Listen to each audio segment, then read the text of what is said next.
Hello everyone, welcome to a new episode of Sunday School. Today I'm so excited because I have with me my friend Angelina. Angelina. How are you, Angelina? Good. Good. What church do you go to?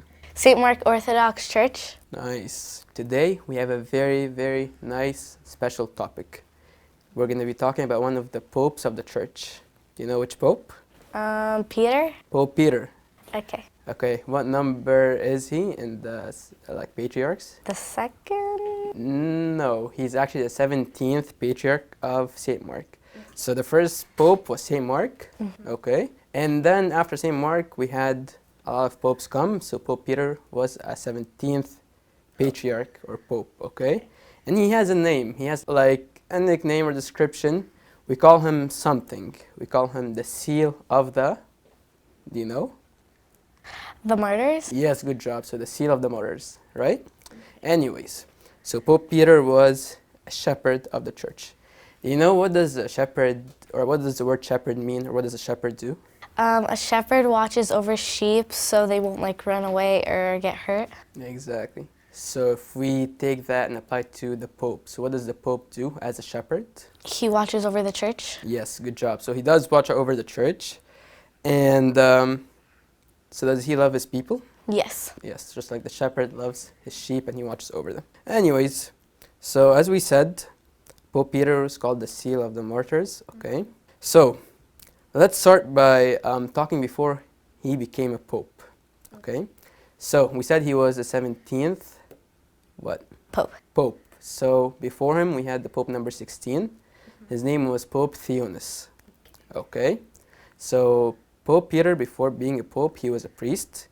And he was very close to Pope Theonis, okay? Like everyone, Pope Theonis was going to depart. You know what Pope Theonis said to the elders of the church before he departed? He asked them, or he gave them a suggestion of who should be the next pope, okay? So what did Pope Theonis tell the people, tell the elders of the church? To let Pope Peter become the pope of the church. Yes, so he told them, or he gave them a suggestion saying, okay, I prefer if Pope Peter will be the pope after me, okay? Tells us that they were so close, and actually Pope Peter was a disciple of Pope Theonis. Okay. Anyways, so when Pope Peter became a pope, we say the church was enlightened. You know what does enlightened mean? Amazed. We can say amazed. It actually means it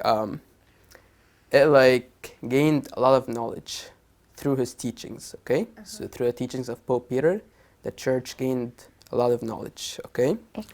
During his days as a pope, of course, not everything can go nice and smooth. So something happened, okay? There's this one guy who came out. His name was Arius. Do you know Arius? Did you hear anything about Arius before? No. No. Okay, great. So Arius was actually one of the priests of our church, but he was a heretic, or we call him heretic. You know what does heretic mean? Not really. Not really. Okay. So heretic means someone who comes up with wrong teachings or wrong ideas and tries to spread them to the people. Okay. So anyways, as a shepherd, what do you think Pope Peter tried to do with Arius after Arius came up with his wrong teachings? As a shepherd, like you put yourself in Pope Peter's place, and as a shepherd, what would you do if someone is saying wrong teachings to the people? I could tell them don't say if you don't have a good opinion. Perfect. So, or you can try to give him another chance. You can tell him, okay, you're saying wrong things, so how about you stop, and how about you actually try to go the right way, right? So that's what Pope Peter did. He gave him another chance and another chance. He kept giving him a lot of chances. Did Arius change? No. Nope, he did not. So what did Pope Peter do? He did something he should have done. He excommunicated Arius. You know what does excommunicated mean? Killed him? Not killed him, no. It means just to put him aside, not to serve anymore, okay? Just to say, okay, well, It's like giving him like a break, a long break not to serve, saying, okay, because of your teachings, you're not trustworthy enough to serve. Anyways, you think, what was Arius' response? Was he happy? Was he sad? Was he angry? He was probably really He angry. was really angry, right. So he did something bad. You know what he did? Killed people? He didn't kill people, no. He actually went to one of the emperors. He was the emperor of Rome. His name was Emperor Maximianus. Okay? So he went to Emperor Maximianus and he told him something about Pope Peter.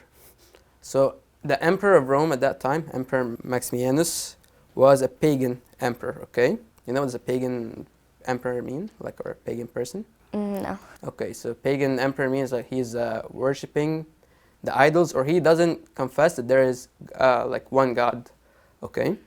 So Arius sent him a message saying Pope Peter is telling the people not to worship the gods, okay? So what do you think happened after that? What did the emperor do? Was he happy, sad, angry? Angry. Angry. Angry at who? Pope Peter. Yes, angry at Pope Peter. So what did you think he did, since he's an emperor and he is strong and he has a lot of power and a lot of authority? What do you think the emperor did? Killed him?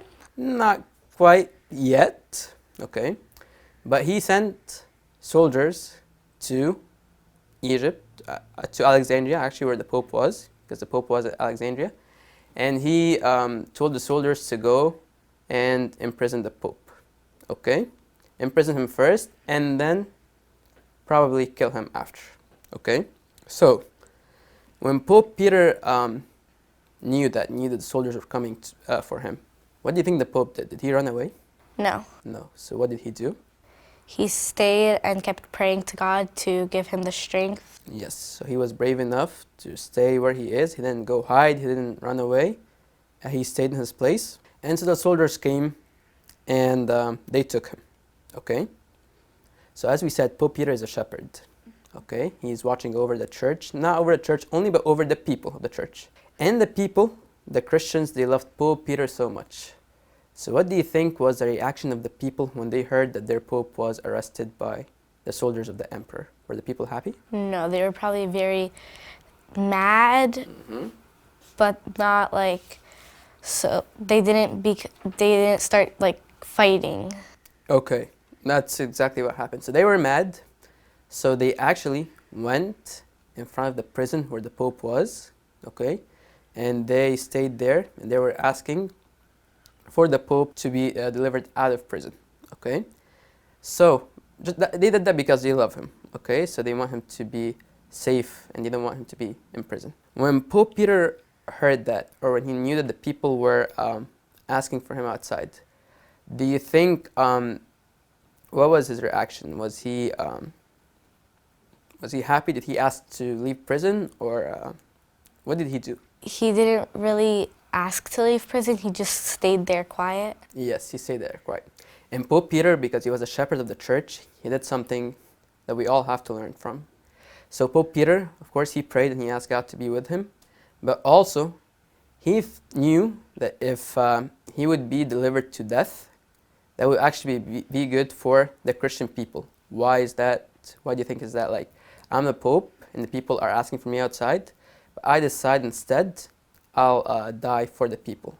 Why do you think that's a good decision that he made? Because if he asked to get out, they would probably keep him in there longer because his people are asking to take him out. And something else too, the soldiers might probably be aggressive with the people and they might try to hurt them or eventually even kill them, right? Because they're asking for the Pope and they don't want to go home. So the Pope actually said, I will deliver myself for the sake of my people. Do you know, what does that remind us of? How God came to earth. Yes, and he was crucified for the sake of who? Us. Us. Good job. So anyways, Pope Peter, he didn't want to die in prison because if he died in prison, the people would get angry. So he wanted to die outside of prison. He wanted to be away from the eyes of the people. Okay, so you know what he did? He asked a soldier to do something. Do you have any clue? To behead him? Not yet. So he asked the soldiers to dig a hole in one of the walls of the prison. Okay? To do what? Is it to escape? No. No. They dug a hole for him so he can go out, away from the people, and to be killed. Okay? So he actually went to the tomb of the first patriarch. Who was he again? The first pope? Mark. Saint Mark. So he actually went in front of the tomb of Saint Mark, and he prayed, asked God to accept him into his kingdom, and then he asked the soldier to do what? Kill him. To kill. Right. So actually, before he asked the soldiers to kill him, he prayed to God and he said something very, very, very special. I'll read it to you real quick. So he said to God, he said, "Let the shedding of my blood mark the end of the worship of idols and be the end of the shedding of the blood of Christians." Okay? And why do you think we call him the seal of the martyrs? He was sealed? Not sealed, but it's related to what we just said right now. It's because when he prayed that he would be the last person to die for the sake of the Christians, okay? Because they were killing a lot of Christians back then, and he wasn't happy of that because the emperors, as we said, were pagan. So he was praying to God saying, "Lord, please, I hope that my death mark the end of the shedding of the blood of the Christians," okay? So anyways, a voice came from heaven. It was a saintly virgin. Who do we think it was? Saint Mary. Saint Mary. Told him what? "Amen, may it be according to your wishes." Okay? So Saint Mary told him, "Okay, yes, I'll listen to you. God heard your voice. God heard your supplication. And by your martyrdom, this is going to be the end of the shedding of the blood of Christians." Okay? So what happened after that? He asked the soldier to kill him. Kill him. Right. So Pope Peter was martyred so that the church doesn't get hurt anymore. Okay? Okay. So that's pretty much the story of Saint Peter, okay, or Pope Peter. But also there's something we want to talk about quickly. We mentioned the guy called Arius, right? So before Pope Peter was going to die, Arius was excommunicated, as we said. So he wasn't happy, right? So what did he do, or what did he ask from the Pope before the Pope died? He asked him, like, he had a favor. He sent a message to the Pope saying, do you know what he said? Please let me go back to serve. Exactly, please let me go back to serve. The Pope actually did not allow him to go back to serve. Do you know why? Because he wasn't trustworthy? He wasn't trustworthy, and not just that, but Pope Peter, before he died, he saw a vision of Christ, and Christ was wearing a torn robe. Okay, so Christ was wearing a torn robe, okay? Why do you think his robe was torn? Arius tore it for him? Yes, Arius tore it for him. Why? Because Arius was trying to separate God the Father from Jesus Christ the Son. Okay, and that's not what we believe in. So that was the heresy of Arius. What does that teach us? To always teach the people the right. It's always what we call preserve the faith. Always learn the true faith, okay? And always keep it and try not to teach anyone anything wrong, okay? So that was the story of Saint Peter, the seal of the martyrs, okay? So at the end of the episode today, we have a theme verse we want to say together. Yes. All right, say after me. Greater love has no one than this than to lay down one's life for his friends. That's from John 15 verse 13. Can we say it one more time? So greater love has no one than to lay down one's life for his friends. John 15 verse 13.